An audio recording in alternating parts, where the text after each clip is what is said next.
Pada hari kiamat, Kristus datang untuk yang kedua kali dan langsung juga terjadi namanya pengadilan, yaitu yang disebut sebagai pengadilan terakhir. Inilah yang terjadi pada hari kiamat. Berarti antikristus itu tidak hanya satu, tapi satu plus, plus, plus, plus, plus, plus. Karena dikatakan seorang antikristus, lalu di kalimat selanjutnya, bangkit banyak antikristus. Orang sering membayangkan antikristus itu hanya satu. Tidak. Ayatnya ada loh. 1 Yohanes 2 ayat 18. Dalam nama Bapa dan Putra dan Roh Kudus. Amin. Saudara-saudari, saya adalah Romo Bayu atau Pastor Bayu. Saya seorang imam diosesan di Keuskupan Bandung, Jawa Barat.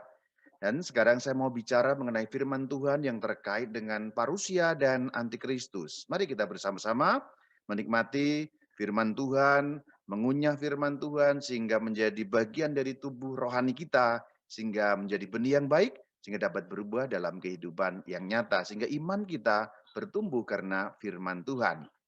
Parusia adalah kedatangan Kristus yang kedua. Benarkah Kristus akan kembali? Ini pertanyaan. Benarkah Kristus akan datang kembali untuk yang kedua? Pada saat hari Natal 2000 tahun yang lalu, Sang Kristus Tuhan kita sudah pernah datang, saudara-saudari. Dan akan datang untuk yang kedua kali. Tapi benarkah? Kalau menurut iman Katolik itu benar. Itu disimpulkan dari credo. Credo yaitu aku percaya. Dalam bunyi bahasa Latin, credo, passus et sepultuses, dan seterusnya, langsung ada bagian yang cetak kuning kalau Anda bisa lihat dalam layar, venturus est cum gloria. Nah ini bahasa Latin, venturus est cum gloria. Terjemahannya kita sudah tahu sebenarnya. Kalau kita buka dalam terjemahan bahasa Indonesia, aku percaya akan Allah dan seterusnya. Kemudian ada perkataan, ia akan kembali dengan mulia. Ini adalah credo atau syahadat Nikea Konstantinopel atau syahadat yang panjang, saudara-saudari. Dikatakan Kristus akan kembali dengan mulia. Jadi kembalinya dengan mulia. Ini berbeda dengan kedatangan yang pertama. Kedatangan yang pertama, Yesus Kristus datang dengan sederhana. Hari Natal ya, lahir sebagai bayi yang sederhana di tempat yang sangat sederhana, tapi berbeda dengan kedatangan yang kedua, Sang Kristus Tuhan kita datang dengan mulia. Itu ditetapkan atau kita ungkapkan dalam syahadat kita. Begitu juga dalam Mysterium Fidei. Mysterium Fidei itu anamnesis kalau kita sedang mengadakan misa. Salah satu dalam anamnesis itu berbunyi Kristus telah wafat, Kristus telah bangkit, Kristus akan kembali. Ini iman kita. Ada nyanyiannya. Kristus telah wafat, Kristus telah bangkit, Kristus akan kembali. Nah itu dalam misa kita menyatakan bahwa Kristus telah wafat, kita akui betul. Kristus bangkit, kita juga mengakui dalam iman. Dan Kristus akan kembali, kita juga mengakuinya dalam iman. Jadi benar, dalam kekayaan iman kita yang Kristen, satu, kudus, Katolik, dan Apostolik, atau iman gereja Katolik, benar Kristus akan kembali. Pada saat Kristus kembali, apa yang terjadi? Ini yang menimbulkan pertanyaan juga. Pada saat Kristus kembali dengan mulia, atau kedatangan yang kedua, itu apa yang terjadi? Yang terjadi adalah 3 hal dalam satu peristiwa. Saudara-saudari, 3 in 1 ya. 3 hal dalam satu peristiwa. Berarti dalam satu peristiwa yang sama, waktunya bersamaan, terjadi 3 hal sekaligus. 3 in 1 saya sebutnya. Yang pertama namanya parusia. Parusia itu kedatangan Kristus yang kedua. Kemudian akhir zaman, hari kiamat. Kemudian yang ketiga pengadilan terakhir. Jadi kalau kita ngomong tentang hari kiamat, yang terjadi langsung 3 hal ini. Pada hari kiamat, Kristus datang untuk yang kedua kali, dan langsung juga terjadi namanya pengadilan, yaitu yang disebut sebagai pengadilan terakhir. Inilah yang terjadi pada hari kiamat. Kalau kita ngomong mengenai hari kiamat, ada banyak kontroversi, ada banyak macam-macam versi dan lain sebagainya. Tetapi dalam iman gereja Katolik jelas 3 hal inilah yang terjadi. Mengenai ini, supaya tidak terjadi berbagai macam kontroversi yang menyesatkan kita perlu untuk mempelajari 7 kesimpulan ini. 7 kesimpulan ini disimpulkan dari isi Alkitab, tradisi suci gereja, dan magisterium atau ajaran resmi gereja Katolik. Kesimpulan pertama, kedatangan Kristus dalam kemuliaan pasti terjadi. Jadi unsurnya kepastian. Jadi pasti terjadi. Kesimpulan yang kedua, mengulangi pernyataan tadi, kedatangan Kristus itu sama dengan hari kiamat, sama dengan pengadilan terakhir.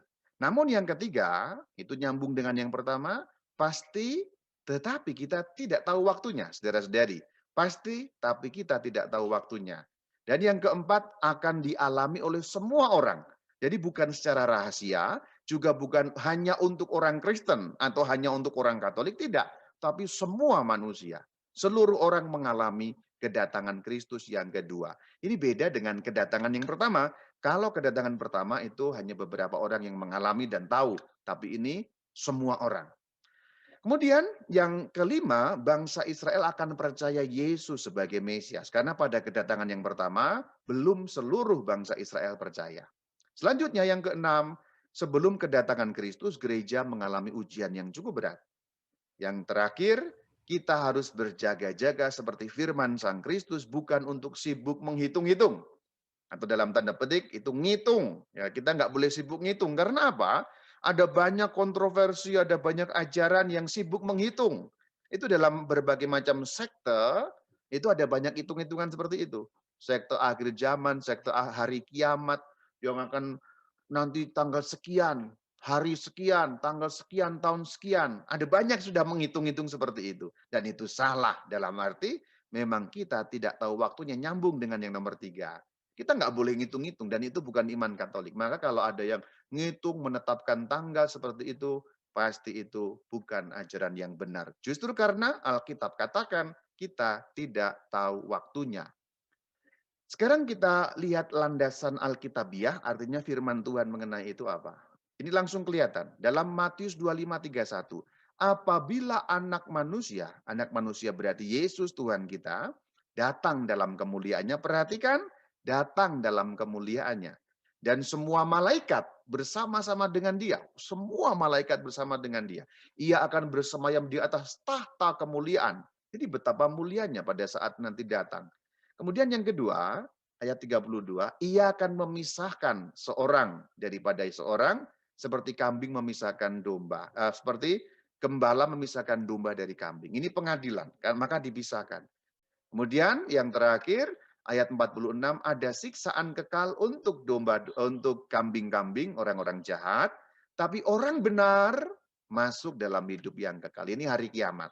Hari kiamat berarti semua jelas, yang jahat akan tersiksa kekal di neraka, yang benar sesuai firman Tuhan akan hidup kekal. Ini sekaligus menegaskan tiga hal tadi itu 3 in 1. Datang dalam kemuliaan, pengadilan terakhir, dan hidup dalam kehidupan yang kekal. Ini ayat dalam Matius 24:30 ini menegaskan bahwa semua orang mengalami. Tadi kesimpulan saya tadi itu mengatakan semua orang mengalami. Lihat, pada waktu itu akan tampak tanda anak manusia di langit. Jadi akan tampak tandanya. Tandanya itu tanda apa? Tanda salib. Karena tandanya Yesus tanda salib. Dan lanjutannya perhatikan firman Tuhan katakan, semua bangsa di bumi akan melihat anak manusia itu datang. Perhatikan. Berarti bukan kedatangan tersembunyi, maka kalau ada yang mengajarkan bahwa Kristus akan datang secara tersembunyi, pasti keliru. Karena tidak sesuai dengan kebenaran firman Tuhan yang mengatakan semua bangsa akan melihat anak manusia datang dengan kekuasaan dan kemuliaannya. Dikatakan ayat 30 dari Lukas 17, anak manusia menyatakan diri. Berarti memperlihatkan kepada semua manusia. Lalu kita lihat dalam Lukas 21-27, orang akan melihat, orang yang dimaksudkan orang seluruh dunia di sini. Lalu akhir zaman juga dijelaskan dalam Yohanes 6 ayat 40. Jadi akan hidup kekal karena akan dibangkitkan. Siapa yang dibangkitkan untuk hidup kekal? Kita yang setia kepada Sang Kristus. Dan Sang Kristus adalah hakim. Itu jelas di dalam Kisah Rasul 10 ayat 42. Iya di situ Yesus dan seterusnya menjadi hakim atas orang hidup dan orang mati. Itu juga penegasan dalam ayat 31. Ia akan menghakimi dunia. Masih lagi tegas dalam surat Roma, pada pasal yang kedua ayat ke-16 dikatakan akan menghakimi oleh Kristus Yesus. Ya, Allah menghakimi oleh Kristus Yesus. Kemudian dalam 2 Tesalonika 2 ayat 8 dikatakan ia akan datang kembali. Dan dikatakan si pendurhaka. Siapa si pendurhaka? Ada dua arti. Pertama adalah iblis dan setan-setan, yang kedua manusia yang justru mengikuti iblis dalam perbuatannya, itulah si pendurhaka. Meskipun yang diacu dalam ayat ini secara khusus adalah iblis yang kerjaannya melawan Allah. Penegasan mengenai ayat seperti ini ada banyak. 1 Timotius 6 ayat 14. Jadi ada banyak yang dapat kita lihat mengenai kedatangan Kristus yang rangkap tiga tadi, kedatangan Kristus, akhir zaman sekaligus pengadilan terakhir. Firman Tuhan sangat jelas mengenai itu. Bahwa semua orang akan melihat, Kristus akan datang, akan diadili untuk semua orang seluruh dunia, akan ada kehidupan kekal. Kedatangan Sang Kristus ya menyatakan kemuliaannya dalam 1 Petrus 4 ayat 13, dalam Yakobus 5 ayat 7 mengenai kedatangan Tuhan.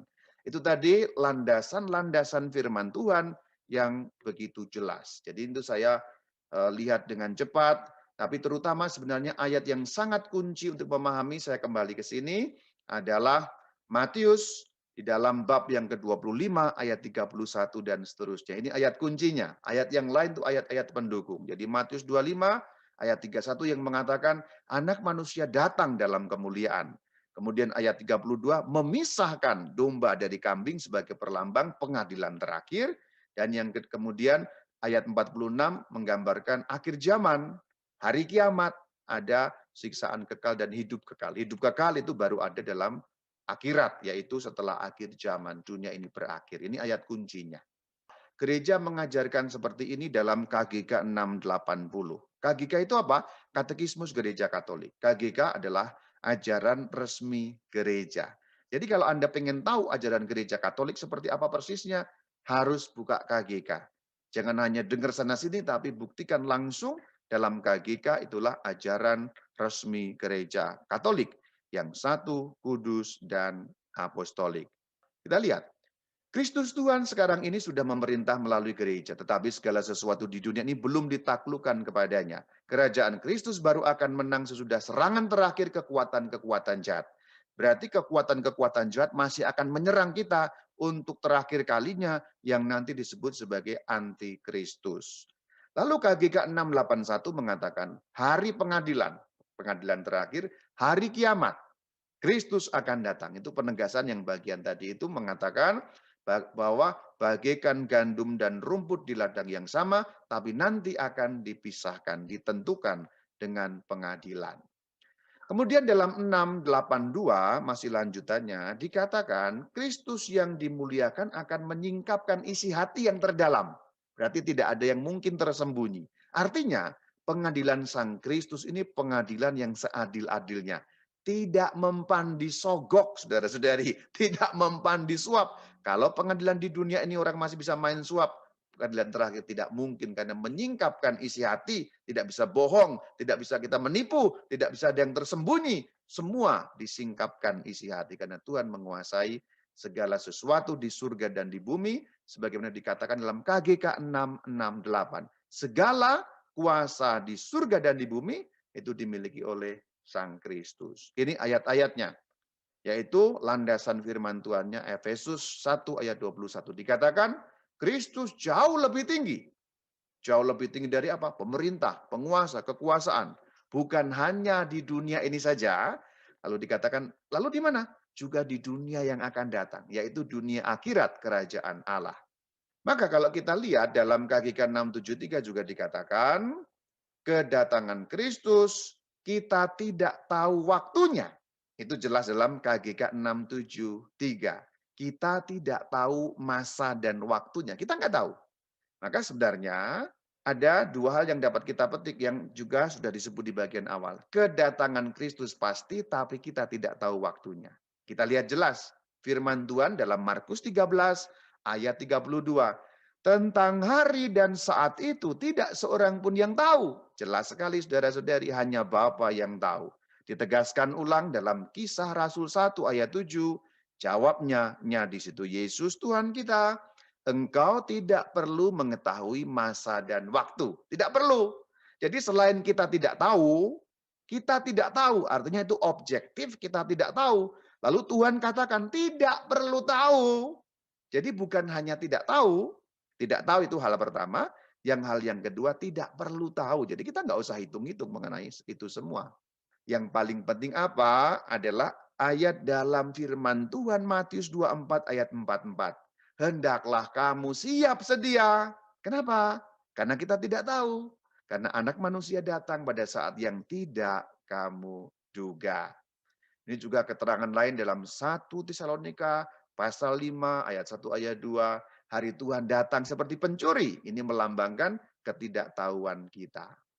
Kemudian bagian yang penting adalah ternyata kedatangan Kristus yang kedua itu akan diakui oleh umat Israel. Berarti bangsa Yahudi akan menjadi percaya. Perhatikan bahwa dalam Roma pasal 11 ayat 25-26 akan jelas. Terutama langsung dalam ayat 26. Dengan jalan demikian seluruh Israel akan diselamatkan. Berarti mereka akan percaya.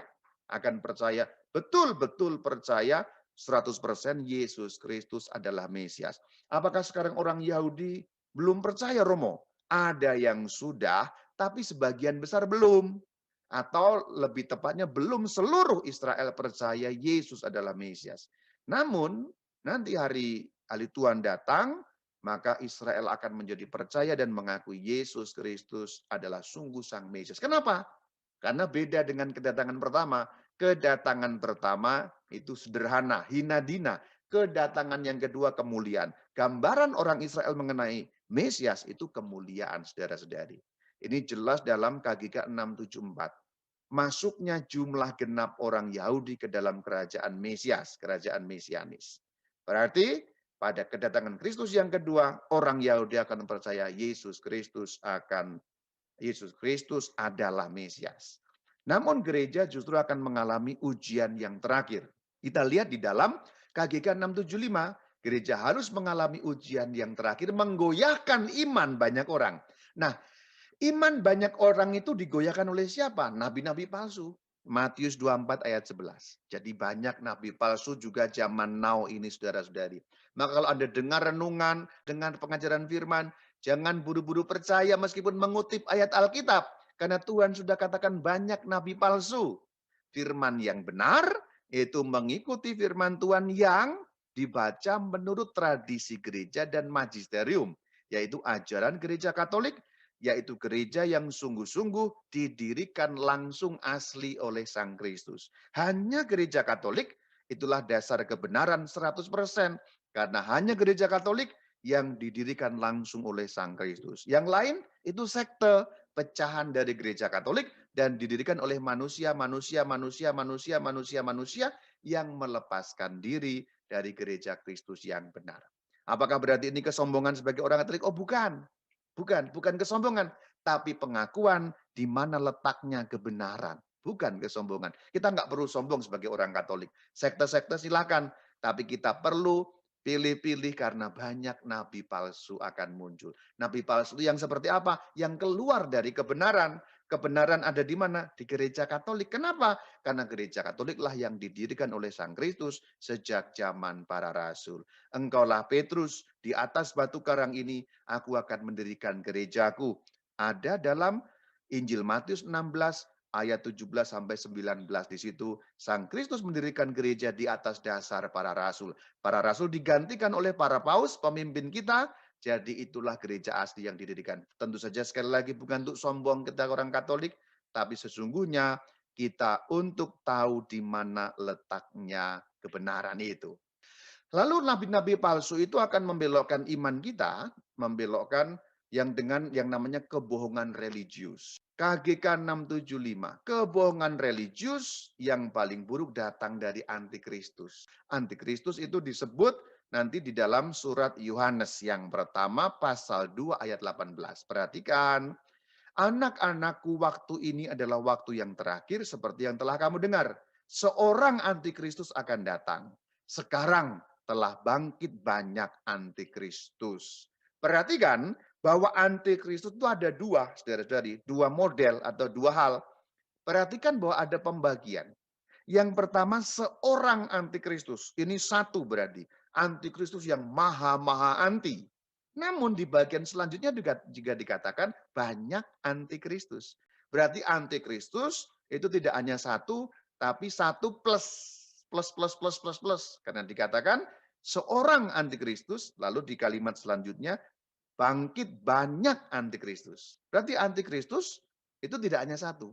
Satu memang yang paling besar pemimpinnya dan memang belum datang, kita belum nggak tahu itu yang mana. Tapi antikristus yang kecil-kecil anak pinaknya banyak. Seperti dikatakan dalam firman Tuhan, banyak antikristus. Ciri-cirinya apa? Ciri-cirinya menyangkal Yesus adalah Kristus. Menyangkal baik Bapa maupun anak. Kemudian dikatakan banyak penyesat, itu ciri-cirinya. Karena dikatakan itu adalah si penyesat dan antikristus, yaitu yang tidak mengakui Yesus Kristus telah datang sebagai manusia. Jadi sebenarnya antikristus itu tidak mengakui Kristus yang datang sebagai manusia.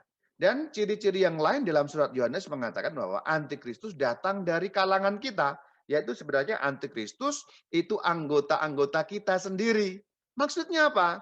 Ketika Anda tidak setia kepada firman Kristus, Anda nggak boleh bersinah, Anda menjadi antikristus. Yang golongan anak pinang tadi, karena ingat bahwa antikristus itu satu yang gede plus yang kecil-kecil. Anda bisa menjadi antikristus. Ketika Kristus ajarkan pengampunan Anda tidak mengampuni, Anda anti kepada pengajaran itu. Ketika Tuhan katakan jangan mencuri dan Anda korupsi, Anda anti kepada firman itu. Dan ingat, orang sering membayangkan antikristus itu hanya satu. Tidak. Ayatnya ada loh. 1 Yohanes 2 ayat 18. Seorang antikristus dan dikatakan banyak antikristus. Yang banyak itu berarti anak pinaknya. Bahkan Anda atau kita pun hati-hati. Karena gereja harus mengalami banyak ujian terakhir. Menggoyahkan iman banyak orang. Berarti kita pun dalam taraf tertentu bisa menjadi antikristus. Demikian saudara-saudari mengenai ajaran-ajaran Katolik terkait dengan banyak hal yaitu hari kiamat dan antikristus sebagai satu pelajaran singkat. Semoga kita dapat juga dihindarkan Tuhan dari goncangan iman. Dan kita dihindarkan Tuhan juga dan dengan usaha kita yang disempurnakan firman Tuhan, jangan sampai kita juga menjadi antikristus. Ingat sekali lagi bagian terakhir, semoga dapat menjadi rema bagi kita. Antikristus itu akan datang, tapi sekarang telah banyak antikristus. Perhatikan ayatnya.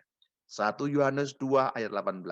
Seorang antikristus akan datang, ini nubuat berarti baru akan. Namun sekarang berarti di mana? Di antara kita.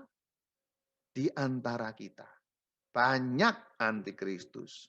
Itu tadi yang saya katakan. Semoga kita dijauhkan dan jangan sampai menjadi antikristus. Jadi kalau mau cari antikristus jangan kemana-mana. Anda bisa ngaca dan Anda bisa jadi antikristus. Orang lain seputar kita, anggota-anggota gereja kita sendiri juga sungguh dapat menjadi antikristus. Sekarang telah bangkit banyak antikristus. Demikian mengenai beberapa, semoga dapat menambahkan iman kita. Shalom Alaikum.